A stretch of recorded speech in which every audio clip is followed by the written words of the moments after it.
Good morning, কেমন আছেন সবাই? শীতের মধ্যে মামন মিনিগুলোকে সবাইকে স্বাগত।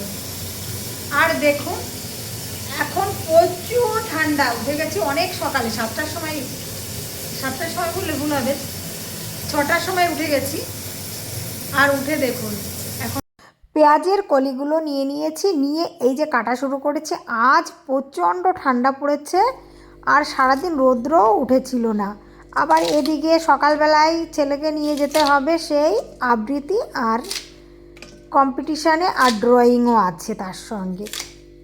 এই পেঁয়াজের কলিগুলো কেটে নিলাম। আর ছেলের আবদার যে মা আজ আমি পেঁয়াজের কলি আলু দিয়ে ভাজি, মাছ ভাজি, আর তার সঙ্গে একটা জিনিস করব, সেটা হচ্ছে এই যে এটা খুদ, আর তার সঙ্গে এই মাছগুলো ভাজি হবে, তাই রান্না হবে। ঘুম থেকে উঠে ঝটাপট করে আমি রান্না শুরু করে দিয়েছি। আজকে একটু তাড়াতাড়ি উঠেছি, কিছুদিন তো ছেলের পরীক্ষা হয়ে গেছে, সেই জন্য স্কুল বন্ধ।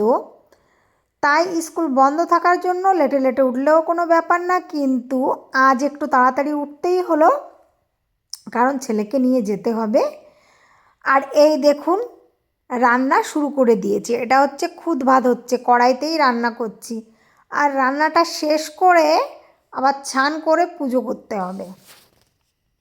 যাই হোক, রান্না বান্না শুরু করলাম। কিন্তু ঠান্ডা যা পড়েছে আজকে, প্রচুর ঠান্ডা। আজ মনে হয় সেই বলে না শীতলতম দিন। 8টা বাজে এখন।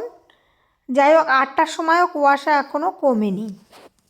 রান্না এই যে শেষ করলাম, আর তার সঙ্গে এই যে পেঁয়াজের কলিটা ছিল সেটাও ভাজা শুরু করে দিলাম। মাছগুলো ভেজে নিয়েছি, আর এই শুরু করে চলে যাব ছান করতে। ছান করে এসে আমার কথা তো জড়িয়ে যাচ্ছে ঠান্ডার মধ্যে, আমি সে কথা বলতেই পারছিলাম না।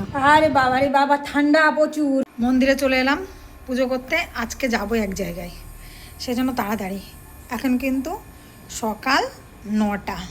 পুজো করতে বাইরে কুয়াশা, রৌদ্র নেই, আর রৌদ্র 12টার আগে ওঠে না, কিন্তু প্রচুর ঠান্ডা।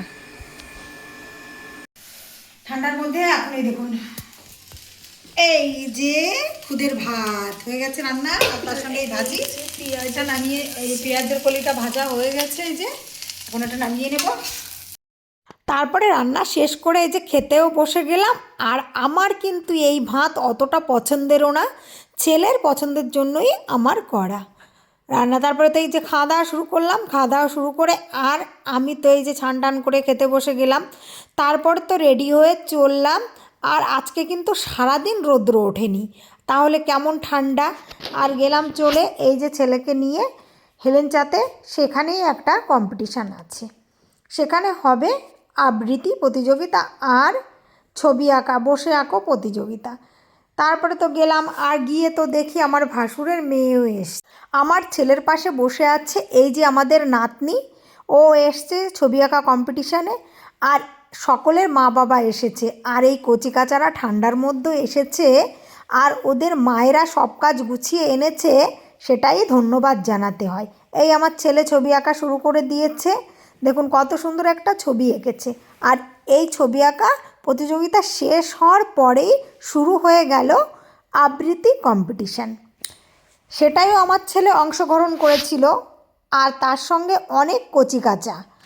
আর তাদের আবৃত্তির পরেই আমার ছেলেও আবৃত্তি করলো। আমায় ছুটি দিতে বল, সকাল থেকে পড়ে হরেক মাল পাইবি, হরেক মাল। নমস্কার, কবিতা এসো আমার বাড়ি, কবি নির্মল করণ। বন্ধু তুমি পড়লে ছুটি, এসো আমার বাড়ি।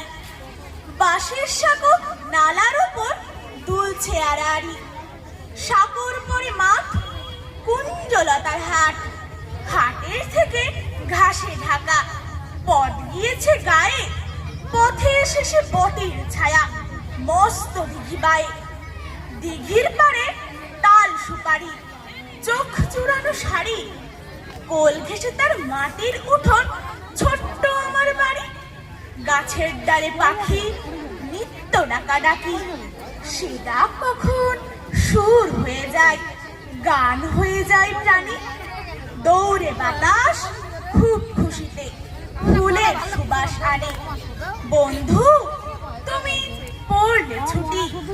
এসো আমার বাড়ি, মাছরাঙা এক জলের ধারে নীলচে রঙের শাড়ি।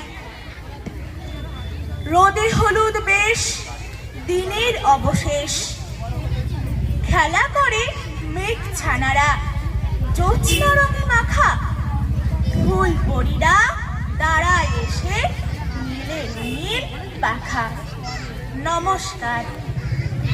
এর পরবর্তী প্রতিযোগিনী আসার সময় আমি বাড়িতে একটা বিরিয়ানির প্যাকেটও নিয়ে এসেছিলাম, ছেলের আবদার সব কিছু, আর আমার জীবন জগৎ সব কিছুই ছেলেকে নিয়ে ঘেরা।